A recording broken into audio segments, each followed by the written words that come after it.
Snow was falling in thick, uneven flakes, muting the world into shades of gray and white. The wind clawed at the hospital's tall windows, rattling them in their frames. It was the kind of January night when even the heart of the city felt abandoned, the streets deserted, the lamplights swallowed by fog, scent. Augustine Memorial stood like a relic on the edge of town, its newer wings lit and bustling, but its west wing dark, silent, and locked for years. Most people forgot it was even there. At 8:42 p.m. the lights flickered. The storm had been building all day, and by then the power grid was strained to its limits. In the east wing, patients murmured in the dim corridors. In the west wing, somewhere deep beyond the locked double doors, a single figure moved with the quiet certainty of someone who knew the place too well. Her name was Evelyn Harper, a night shift nurse with 12 years at the hospital. She was last seen crossing the main hall, her white shoes making almost no sound against the polished floor. She carried no bag, no coat, just a small bundle of papers clutched close to her chest. The security camera caught her silhouette passing under the flickering overhead light, and then she stepped through a side door into the darkness of T. He abandoned wing. Outside, the snow was piling against the hospital walls, muffling the sound of the wind. Minutes passed, then hours. Evelyn did not return. Her absence went unnoticed until nearly 3 a.m., when a nurse at the main desk realized her station had been empty all night. A sweep of the hospital was ordered, and a few reluctant orderlies checked the patient wards. No one thought to look beyond the double doors to the west wing, at least, not right away. That part of the building was supposed to be sealed. By morning, the storm had grown worse. Drifts of snow reached knee-height in the parking lot, and the city declared a state of emergency. Search efforts were postponed until daylight.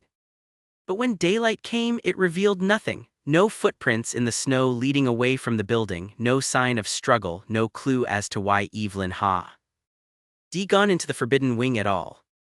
And so the story began not with a crime scene or a discovery, but with a single question that no one could answer. Why would a trusted nurse on an ordinary winter night step into a part of the hospital where no one was supposed to go and never come back out?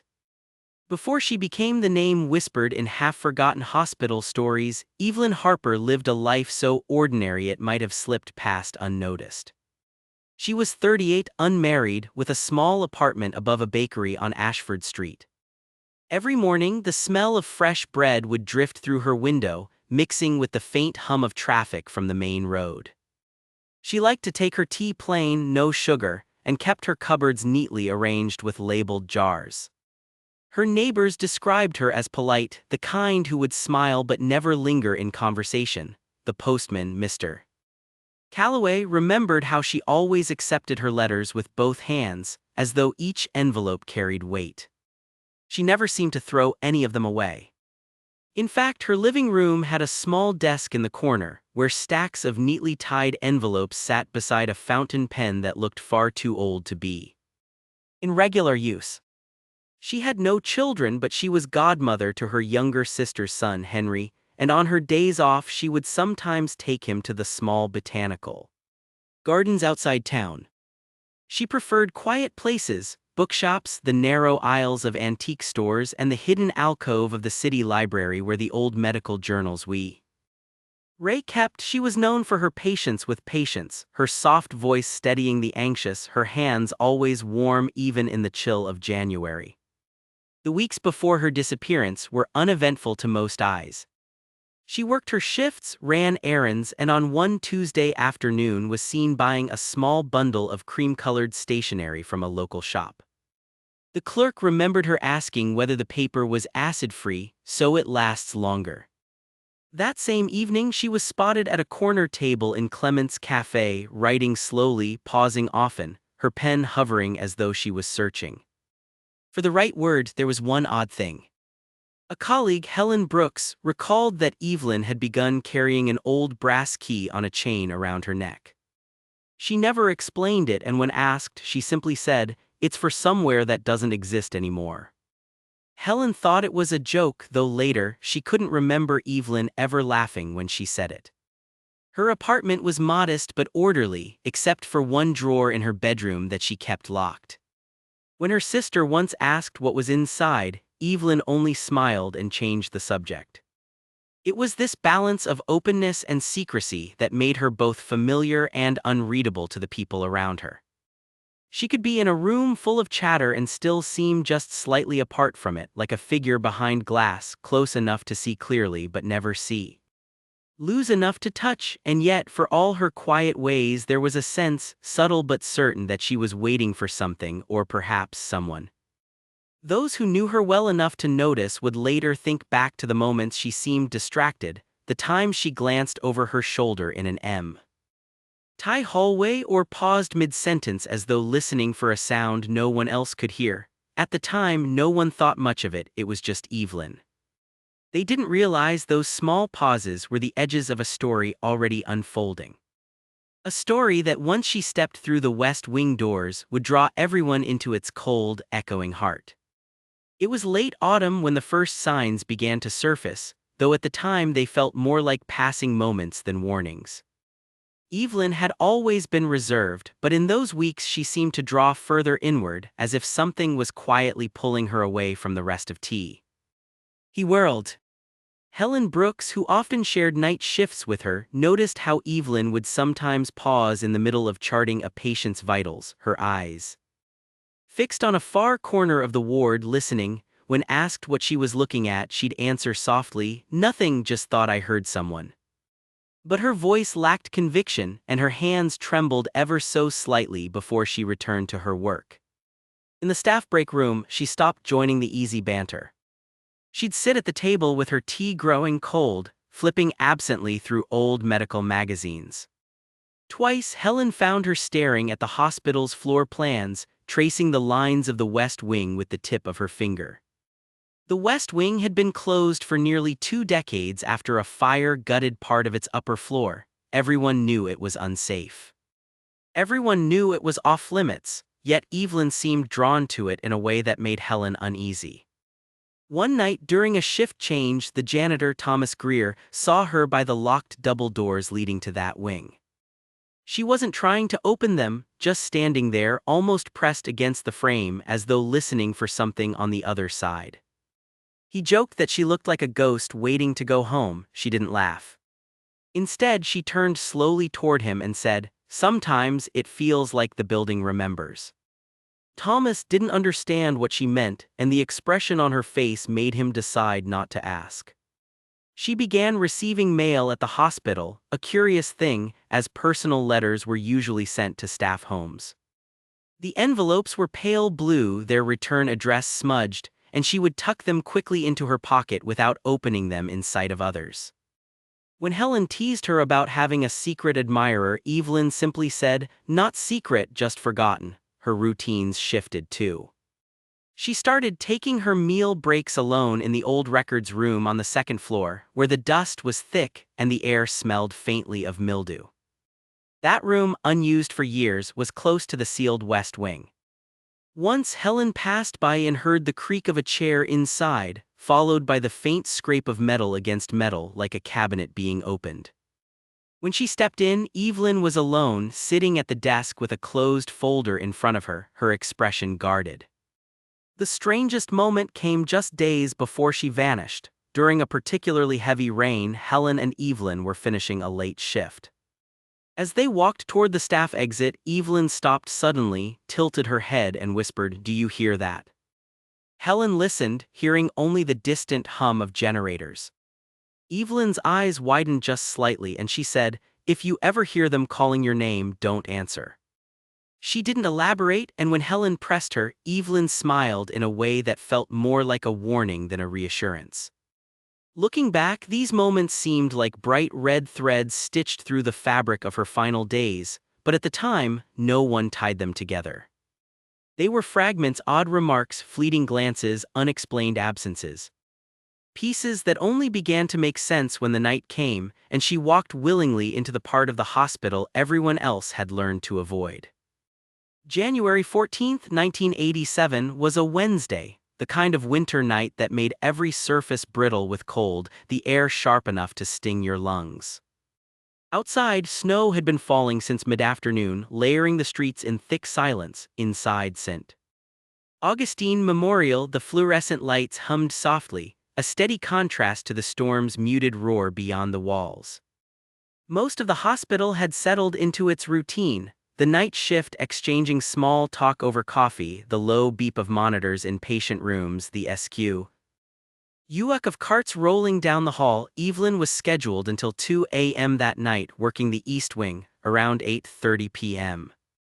The storm knocked the power down to the emergency grid, the lights dimmed to a dull yellow, shadows stretching across the corridors. The generator throbbed in the basement, and the building seemed to exhale, its old bones creaking under the weight of wind and snow. The last confirmed sighting came at 8:42 p.m., captured by a security camera in the main hall.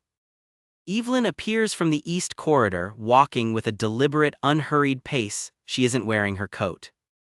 In her hands is a bundle of papers, folded and bound with a thin strip of twine.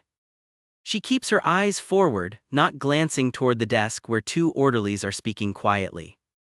A minute later, the camera catches her at the side entrance to the West Wing, the abandoned portion of the hospital sealed since the fire of 1968.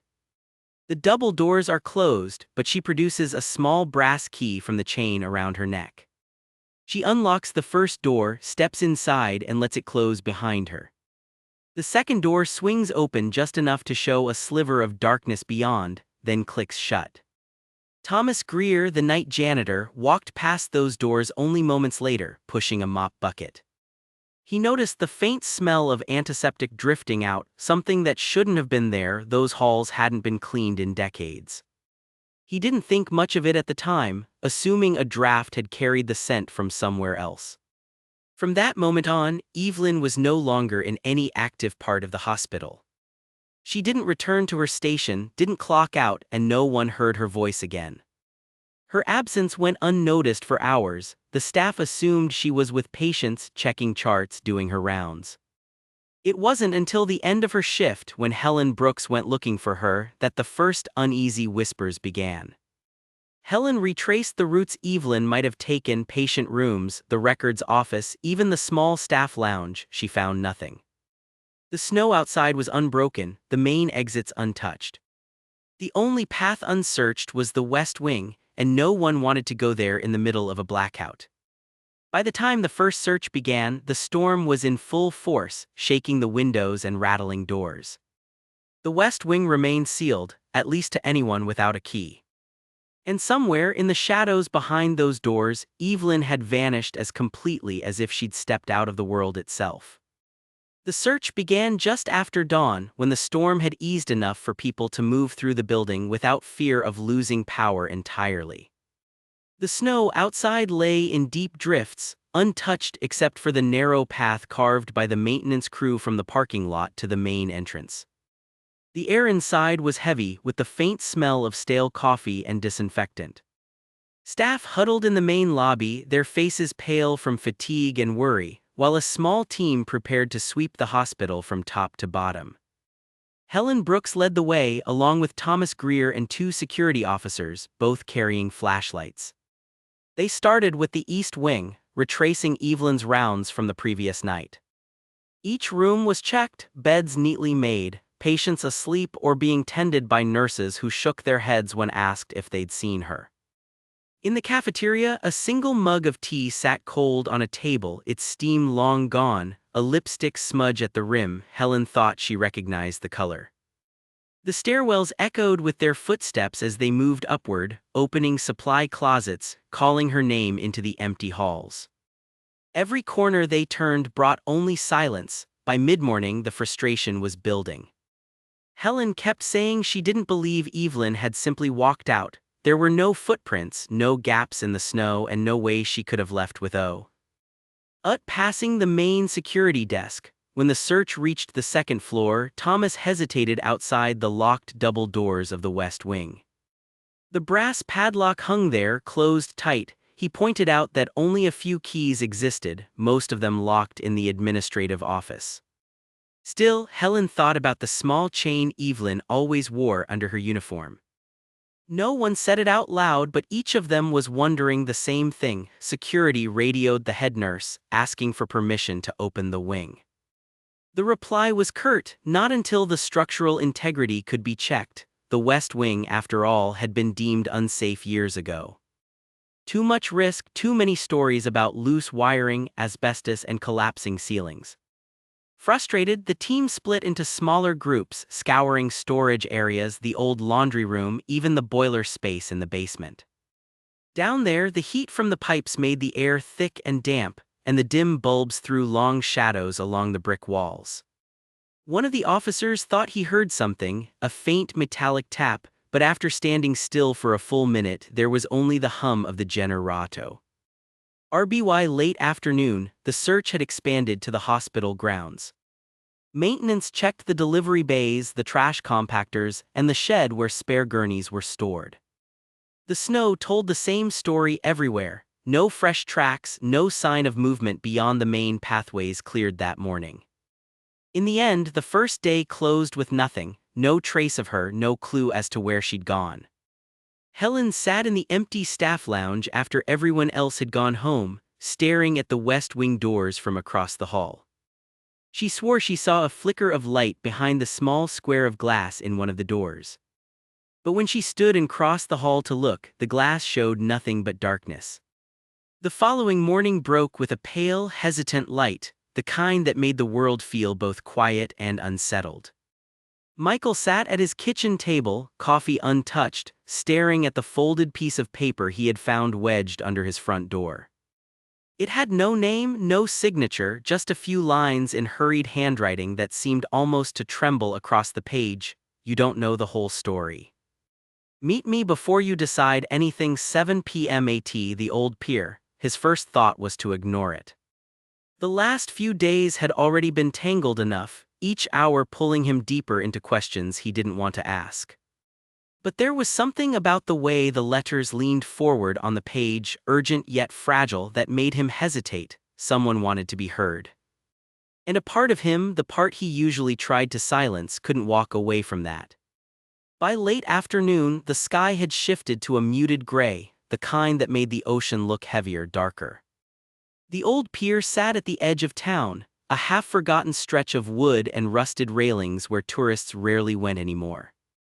Michael arrived early, his breath clouding in the cool air, the boards creaking under his steps.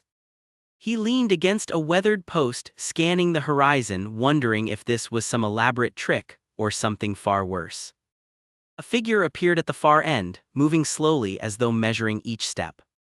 It was a woman, her coat drawn tight against the wind, a scarf hiding most of her face. When she reached him, she didn't speak right away.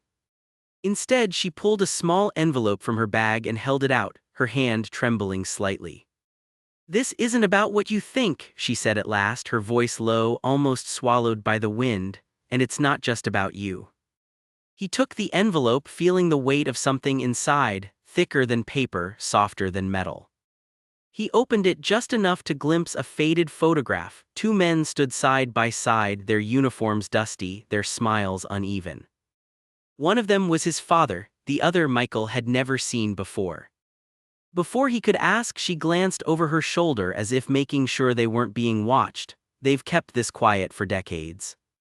If you start asking questions, they'll know and they'll come for you." The words lodged in his chest like a stone. He wanted to demand answers, to know who they were, what this had to do with his family, why the photograph looked like it had been hidden for years. But the woman stepped back, the wind catching her scarf, pulling it loose. For a brief second, he saw her face, a flicker of recognition sparking in his mind before she turned and began walking away. "Wait," he called after her, his voice carrying over the waves. She didn't stop, didn't even look back. Michael stood there, the envelope clutched tight in his hand, the ocean surging against the pier below. Whatever this was, it wasn't over. It was only just beginning, and the truth, he feared, was far heavier than he'd imagined. By the time I left the small diner on the corner, the afternoon sky had shifted into that muted shade of gray that always seemed to hold back rain. I pulled my coat tighter and started down the sidewalk, my mind still replaying the conversation with Mrs. Wilkins. She hadn't meant to tell me much. Her words were cautious, layered with the kind of pauses that make you wonder what's being left out, but even so, there had been enough to set my thoughts spinning. She'd mentioned seeing Anna that day, not in the direction of her friend's house as everyone assumed, but heading toward the old industrial district. That was the kind of detail that didn't fit neatly into the story people had been repeating for weeks. The wind picked up as I crossed the street, carrying with it the faint smell of rain and something metallic from the old railway tracks nearby. The buildings there were mostly abandoned now, brick walls weathered and cracked, windows boarded over or shattered long ago. It wasn't the kind of place a teenager would wander into without reason. As I walked deeper into that part of town, the noise of traffic faded, replaced by the hollow echo of my own footsteps. About halfway down Mill Street, I saw it, an alley between two warehouses, narrow and littered with broken glass leading to a rusted chain-link fence. Beyond it, I could just make out the shape of a small structure, maybe a maintenance shed. The strange thing was, the gate in the fence wasn't locked. It hung slightly ajar as if someone had passed through recently. I hesitated. The air felt heavier there, like the moment before a storm when the clouds seemed to press closer to the ground. Still, I pushed the gate open and stepped inside. The ground was muddy, my shoes sinking slightly with each step. That's when I noticed something at the base of the shed, a torn piece of fabric caught on a nail. I knelt down, my fingers brushing against it. It was pale blue, thin and frayed along one edge. I stood there for a moment, the sound of distant thunder rumbling somewhere beyond the horizon. It could have been nothing, a scrap from someone's work shirt. But the color, it was the same as the sweater Anna was wearing in the photo her parents had given the police. My pulse quickened. I looked around, scanning the shadows near the shed, the ground for any other sign that she'd been here. But all I could hear now was the patter of the first drops of rain on the corrugated metal roof above me.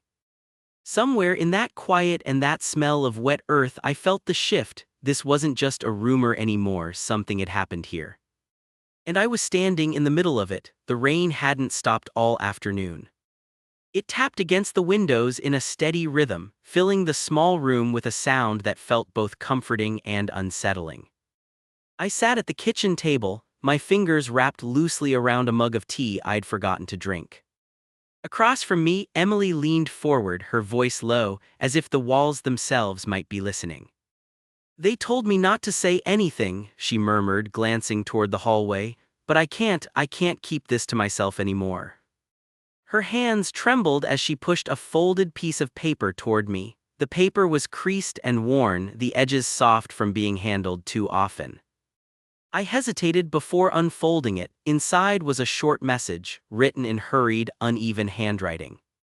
It was only a few lines long, but the weight of it sank deep in my chest. I looked up at her. "Where did you get this?" Emily shook her head. "That doesn't matter right now. What matters is, if it's true, everything changes." The air in the room felt heavier, pressing down on us. Outside, the rain turned harder, drumming against the roof. Somewhere in the house, a floorboard creaked, though neither of us had moved. I folded the paper again, slower this time, my mind already racing through questions I didn't want to ask. Does anyone else know? Her eyes darted toward the door, then back to me. No, and I think we should keep it that way, at least until we're sure. I took a deep breath, the steam from my untouched tea curling up into my face. Emily, if this is real, we're not just talking about rumors. We're talking about lives being torn apart. "I know," she whispered, "that's why I came to you." The rain outside showed no sign of letting up. And somehow I knew neither would this. Rain had started to fall by the time I left the old train station, the kind that wasn't enough to send people running but soaked into your clothes juice. Tea enough to make you aware of it. The streets glistened under the streetlights, every puddle catching a reflection of the orange glow above. I pulled my coat tighter and kept walking, though I wasn't entirely sure where I was headed. The air smelled faintly of wet asphalt and the coffee shop I'd passed earlier. My thoughts kept circling back to what Evelyn had told me, her voice low, almost hesitant, as though she knew she was handing me something I couldn't There were details she left hanging, small pauses where I could feel her weighing whether to speak. And yet, even in what she gave me, there was enough to shift the ground beneath my feet. A car passed slowly, its tires hissing through the thin layer of rainwater. I caught a glimpse of the driver's face in the glow of the dashboard light. For a moment I thought I recognized him, but then he turned away and the thought dissolved into the mist. My mind was already crowded enough with half-formed suspicions. By the time I reached the corner, I could hear the faint hum of music from somewhere above the row of shuttered shops. A light in a second-floor window flickered, the shadow of someone moving across the glass. I hesitated. It wasn't my business, not really, but I'd learned long ago that avoiding what unsettled you never made it disappear. I stepped closer, my shoes scuffing on the wet sidewalk. The door was slightly ajar, the kind that could be explained by carelessness or by someone expecting you. I pushed it gently, letting the old hinges complain under the weight.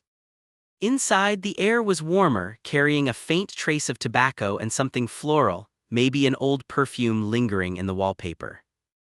The music was louder here, a slow, melancholy tune that seemed to wind itself around the narrow staircase ahead of me. I took the first step, my hand brushing against the worn banister. Somewhere above, the music stopped. Silence settled, heavy and aware, as if the walls themselves were listening. I paused, heart tapping a little faster before continuing upward, each step creaking just enough to announce me. At the top, the hallway was dim, the only light coming from a room at the far end. I could see the outline of someone standing just inside, watching.